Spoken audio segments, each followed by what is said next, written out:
Here with Shawn Tompkins. One of your main fighters, Mark Hominick, lost his last fight. Tell us about that. Well, obviously it's a little bump in the road for us, but we're going to take it in stride. We're very confident that in the return match, which will be happening on July 29th, that I think we've got Hatsu Hioki's game figured out. We came in a little flat for this game, and maybe our preparation changed a little bit that we shouldn't have changed. But we're ready. We're ready, and we want this fight bad. Mark Hominick had his fight scheduled with Jorge Gurgel in the UFC. Obviously, that's a big fight. Do you feel that maybe that may have entered into his thinking coming into the fight?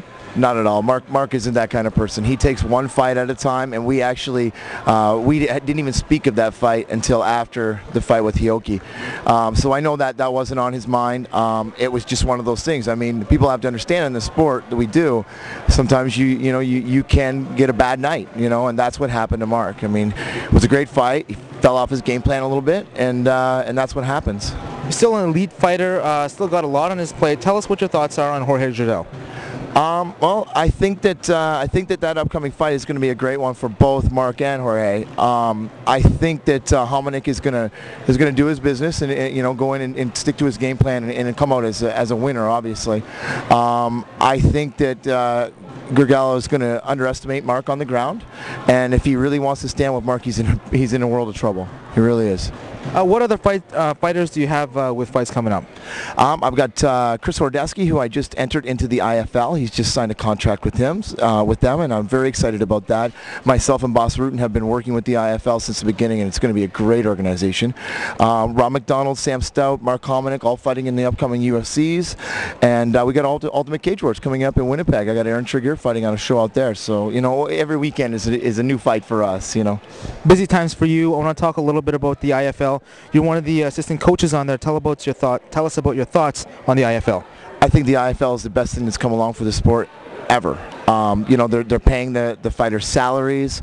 They're giving them benefits for just doing well and training hard. They're giving them insurance. Insurance is something that this sport has never seen before. And I mean, they're taking little small steps, but it means a lot to the fighters. And I think the IFL is going to be the next big thing. They're going to force other martial arts organizations to start paying the fighters what they deserve. Let's talk about your training. You're one of the head trainers here in Canada, probably one of the elite stand-up coaches for mixed martial arts here. Tell us, where did you pick up your knowledge and your knowledge base? Well, I've been doing martial arts training since I was 6 years old, and I did over 47 professional Thai boxing fights. So my basis is always in Thai boxing. But I mean, obviously, as a trainer, where I became elite, I believe is when I hooked up with Boss Rutan. And I think the big mistake that most trainers do is they just go and they train, they teach, but they don't have a game plan. And I think one of the successes that we have is the fact that we actually have a system, that's set down on paper and has to be followed. And that's why, we don't have one lucky fighter. We have fighters that continue to gain and progress, but there's more than one. So obviously the program works. Tell us about your dealings with Mr. Boss Rutan. Boss is a lot of things to me. He's like a mentor. He's like a father. He's a best friend. He's my brother. And I mean, the good thing about this year is seeing that him and I have become even closer, and the IFL has made that happen. Boss and I have a lot of the same ideas and training people, the same way of living our life as martial artists, and we just want to see the best come out from mixed martial arts, and we've dedicated and sacrificed a lot together for mixed martial arts. We talked about the loss to Mark Hominick earlier on in the interview. How hard is it for you to see your guys lose? Is it as hard for you as if you had lost in the ring yourself? It's one of those things right now where I spend so much time with these fighters. We're a family. Team Tompkins is a family, and I know people have heard that many times before, but it shows. And for Hominick to lose, to me, it's bigger than me ever losing a fight.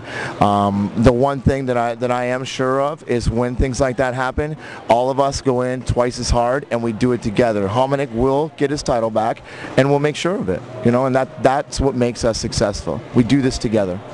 Any parting thoughts for Shawn Tompkins fans, guys, fans of Team Tompkins and MMA fans in general? Well, I just really appreciate the support that everybody's been giving us, especially in the last year, getting behind the fighters and getting behind Team Tompkins. And I just, everybody should know we've got a lot of big things coming up, and look for our name in the future in every major organization there is. Always a pleasure, always an honor. Thank you so much for joining us today. Thank you for having me.